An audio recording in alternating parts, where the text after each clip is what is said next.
In the previous video, we learned how to control the onboard LED on the Raspberry Pi Pico W.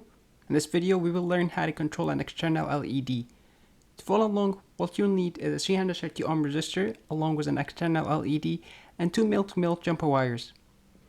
So let's start by building the circuit.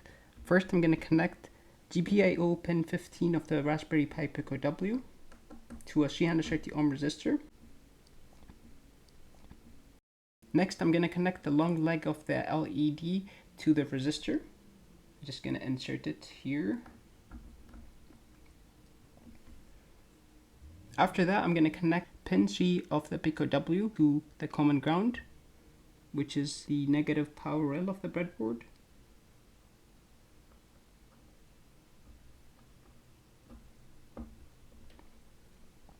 Finally, I'm going to connect the other leg of the LED to the common ground.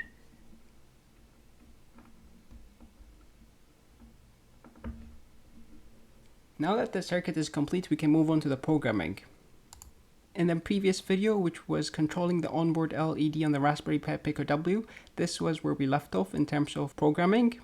Now the only change that we have to make to this program is to change the LED parameter to pin 15, since that's what we connected the external LED to.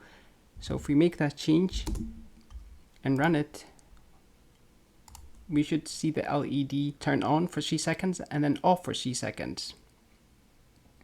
Now, how do we make the code more concise?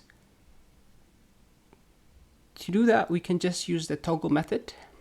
So we can just remove these 2 lines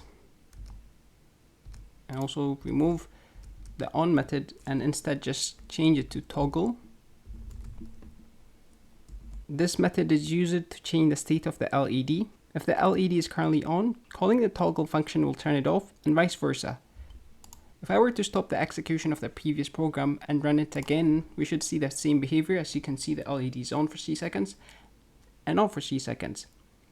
And that wraps our tutorial on how to control an external LED with the Pico W. In our next video, we're going to learn how to read input from a push button. Thanks for joining me today, and I'll see you in the next video.